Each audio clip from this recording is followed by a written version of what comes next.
Gimana sih caranya mengubah sebuah birokrasi raksasa yang isinya lebih dari 4 juta pegawai dari dalam? Nah, hari ini kita bakal bedah upaya ambisius Indonesia untuk melakukan persis hal itu lewat sebuah kerangka nilai inti yang disebut berakhlak. Oke, mari kita mulai. Kutipan dari Presiden Joko Widodo ini, wah, ini kena banget ke akar masalahnya. Jadi, ini bukan sekedar reformasi manajemen biasa ya. Ini adalah upaya untuk mendekolonisasi mentalitas birokrasi, mengubah total hubungan antara negara dan warganya, dari yang tadinya minta dilayani, jadi yang melayani.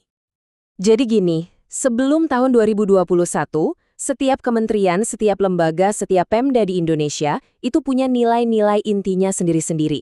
Coba bayangin deh betapa kacaunya itu. Nggak ada standar yang sama, nggak ada budaya kerja yang satu di seluruh negeri. Di sini nih, yang menarik banget adalah kontrasnya. Kelihatan jelas banget bedanya sebelum dan sesudah. Di satu sisi, kita lihat ada nilai-nilai yang pecah-pecah, yang bikin talenta susah pindah, dan bahkan mengganggu fungsi ASN sebagai perekat bangsa. Nah, tujuannya di sisi lain adalah menciptakan mesin birokrasi yang padu dengan satu set nilai yang seragam. Untuk menjawab masalah ini, di bulan Juli 2021, pemerintah akhirnya meluncurkan sebuah solusi yang sifatnya top-down, sebuah program nasional yang wajib untuk menstandarkan perilaku etis dan profesional bagi seluruh aparatur sipil negara, atau yang biasa kita sebut ASN. Dan namanya ini berakhlak. Wah, pinter banget milihnya. Kenapa? Karena ini bukan cuma singkatan biasa, tapi juga punya makna ganda yang kuat. Secara langsung, nama ini menaruh ekspektasi bahwa seorang pegawai negeri itu ya harus punya karakter moral yang tinggi. Nggak cuma itu, barengan sama nilai-nilai tadi, diluncurin juga moto baru, bangga melayani bangsa. Tujuannya jelas banget, mau mengubah mindset dari yang tadinya kerjaan birokrasi itu dianggap rutinitas membosankan, jadi sesuatu yang membanggakan secara profesional. Oke, jadi apa sih artinya nilai-nilai ini buat kerjaan seorang ASN sehari-hari? Yuk kita bedah satu persatu. Nah, ini dia ketujuh pilar dari ber-ASHLL. Dan ini penting ya, ini bukan sekedar slogan kosong. Setiap nilai ini dijabarkan lagi ke dalam komitmen yang spesifik dan 3 panduan perilaku yang detail. Jadi, ada standar yang jelas dan terukur untuk pekerjaan mereka sehari-hari. Pertama, berorientasi pelayanan. Ini benar-benar perubahan fundamental.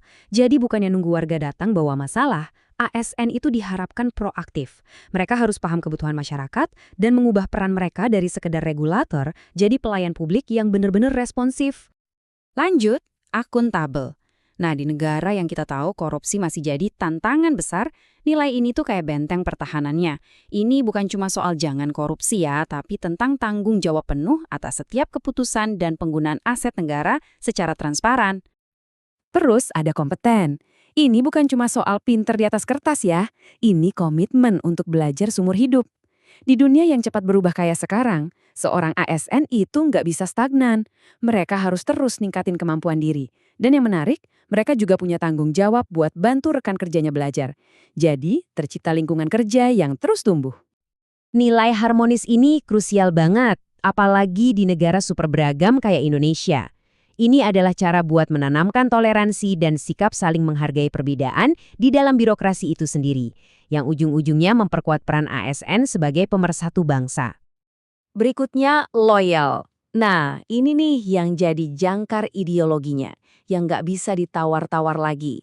Di tengah dinamika politik yang kadang panas, nilai ini memastikan kalau seluruh aparat negara itu setianya ke Pancasila dan konstitusi, bukan ke individu atau kelompok tertentu. Lalu, adaptif. Ini bisa dibilang serangan langsung ke stereotip birokrasi yang kaku, lelet, dan ribet itu. Ini adalah tuntutan supaya pemerintah jadi lebih lincah, bisa merespon perubahan dengan cepat, dan bahkan proaktif sebelum masalahnya jadi besar. Dan yang terakhir, kolaboratif. Ini intinya soal ngeruntuhin ego sektoral, tembok-tembok tak terlihat yang seringkali bikin program pemerintah jalan di tempat.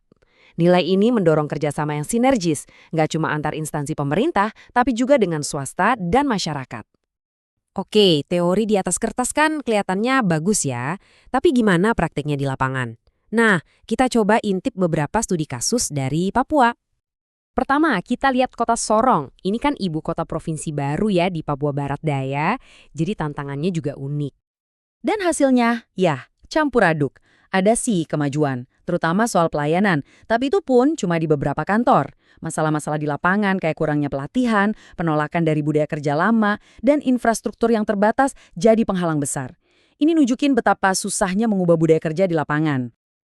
Sekarang kita geser ke Kabupaten Puncak Jaya, masih di Papua, tapi ceritanya agak beda di sini. Nah, di sini gambaran yang kita lihat jauh lebih optimis.